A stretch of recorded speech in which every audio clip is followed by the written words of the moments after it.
आज हम लेकर आए हैं एक नया टॉपिक आपके लिए। वो है वेलोसिटी अंडर ग्रेविटी, है ना। वेलोसिटी अंडर ग्रेविटी के अंतर्गत बॉडी किस किस तरीके से मूव करता है उसके बारे में हम डिस्कस करेंगे और उस पर फॉर्मूला कौन सा लागू होता है वेलोसिटी फाइंड करने के लिए उसके बारे में डिस्कस करेंगे। तो देखिए, बॉडी दो तरह से कम मूव करता है। एक, जमीन पे वो चलता है तब जमीन को टच करते हुए, और दूसरा जब वो जमीन को टच ना करे। जैसे बर्ड है, फ्लाई करता है तो जमीन टच नहीं करता। एरोप्लेन फ्लाई करता है, अर्थ को टच नहीं करता। लेकिन हम लोग जमीन पे चलते हैं तो टच करते हैं, टच में रहते हैं। गाड़ियां चलती है तो जमीन के टच में रहती है। अब सवाल पैदा होता है कि जब कोई बॉडी जमीन पे मूव करता है तो रुक क्यों जाता है, चलता क्यों नहीं रहता। तो दो कंडीशन होता है कि जब बॉडी को हम जमीन पे पुश करते हैं तो कुछ दूर गया, और जब पुश करना छोड़ देंगे, फोर्स लगाना छोड़ देंगे तो रुक जाती है।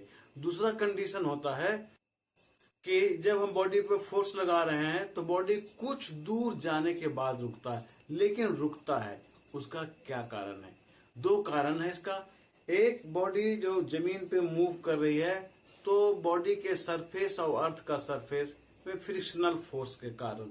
दूसरा जो मेजर पॉइंट है कि अर्थ किसी भी बॉडी को अपने सेंटर की ओर पुल करती है, खींचती है, जिसे हम गुरुत्वाकर्षण बल करते हैं, फोर्स ऑफ ग्रेविटी के नाम से जाना जाता है।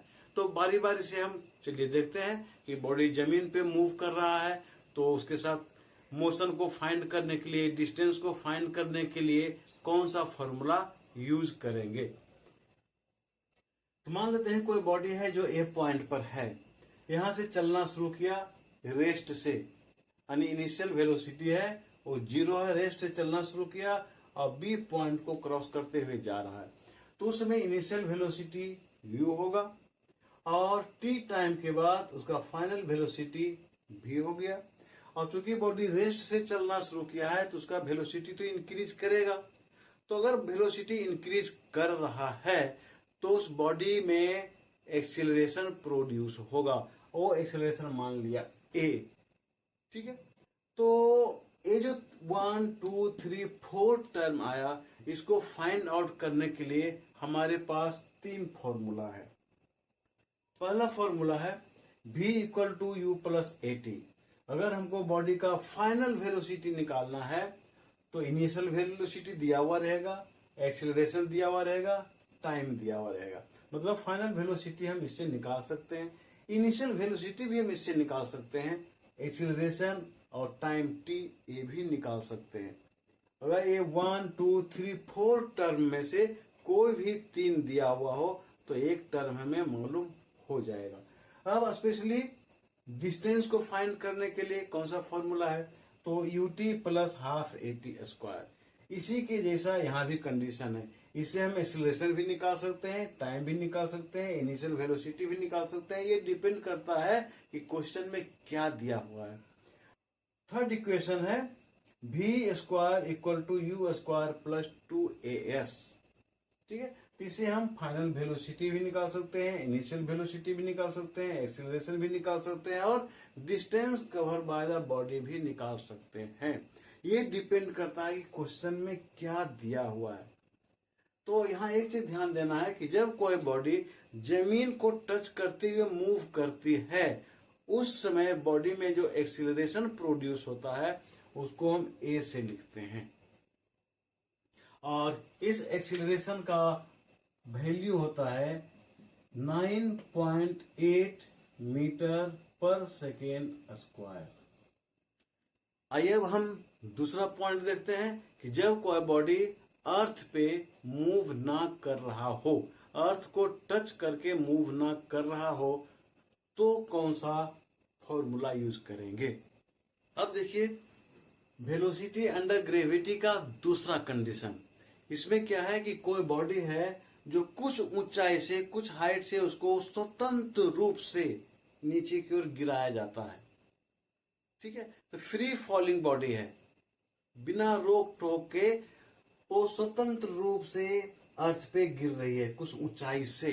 तो जब वो कुछ ऊंचाई से नीचे की ओर गिर रही है तो अर्थ उसको अपने सेंटर की ओर पुल करेगी, है ना, जिसको हम गुरुत्वाकर्षण बल कहते हैं, फोर्स ऑफ ग्रेविटी कहते हैं। ठीक है।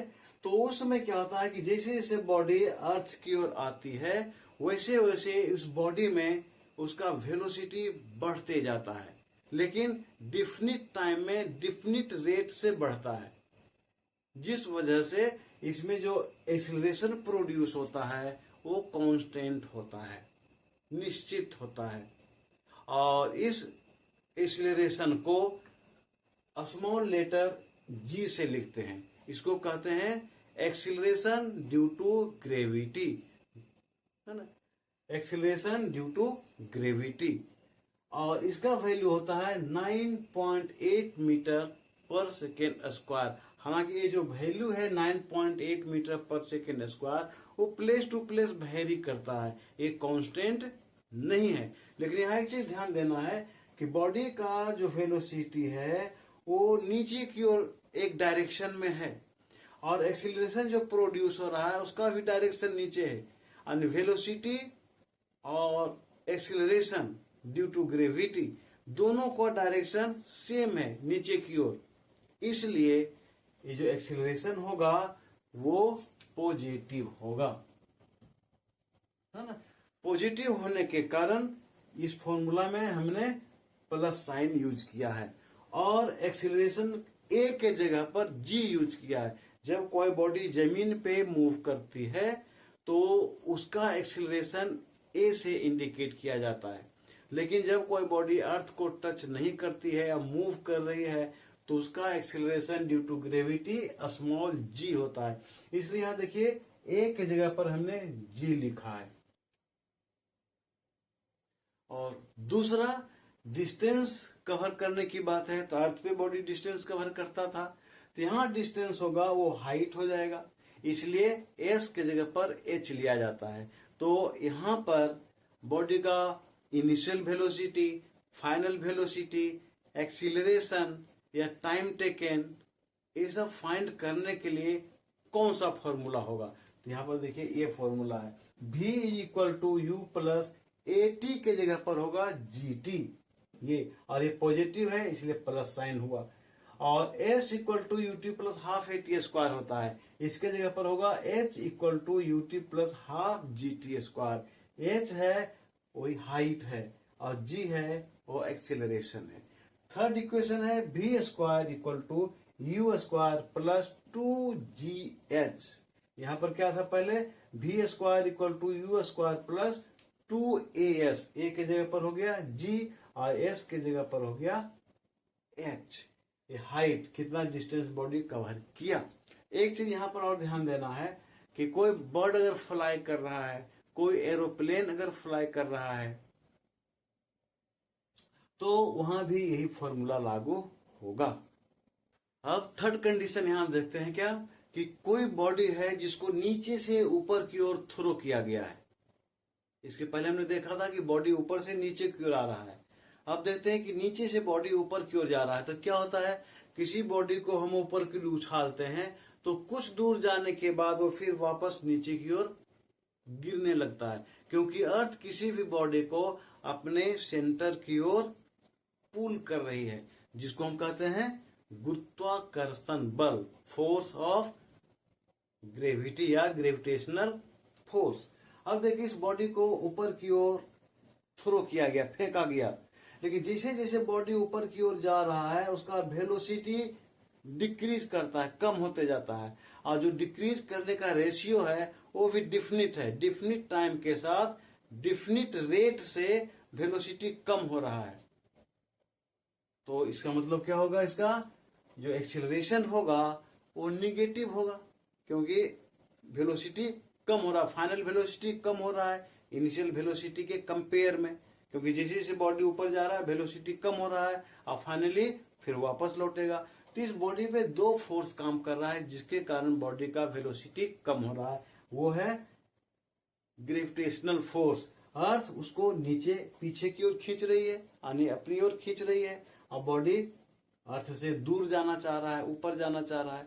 बॉडी ऊपर जाना चाह रहा है, अर्थ उसको नीचे की ओर खींच रही है। तो दो फोर्स उस पर काम कर रहा है, जिसका कारण है, रिजल्ट ये होता है कि बॉडी का वेलोसिटी डिक्रीज करते जाता है। यहां पर ये ध्यान देना है कि जो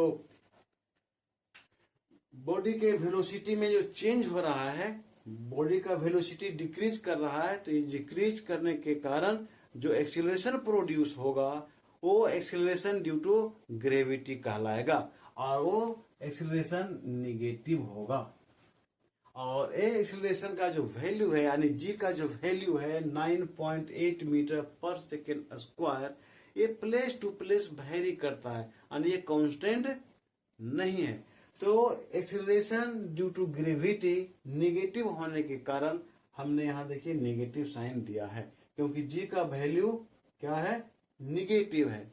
तो इस कंडीशन में बॉडी का final velocity, initial velocity, time taken निकालना होगा, तो किस टाइप का फॉर्मूला होगा, तो v equal to u minus g t, यहाँ माइनस हो जाएगा, g रहेगा क्योंकि बॉडी अर्थ के ऊपर है, अर्थ को टच नहीं कर रही है। दूसरा है डिस्टेंस फाइंड करने का, यानी हाइट को फाइंड करने का, h equal to u t minus half g t square. और थर्ड इक्वेशन है वेलोसिटी फाइंड करने का, v square equal to u square minus 2gh।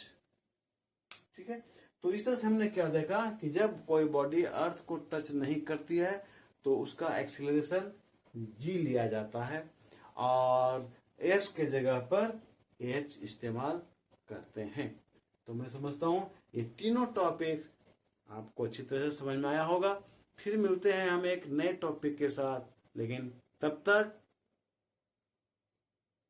आप अपना ख्याल रखें।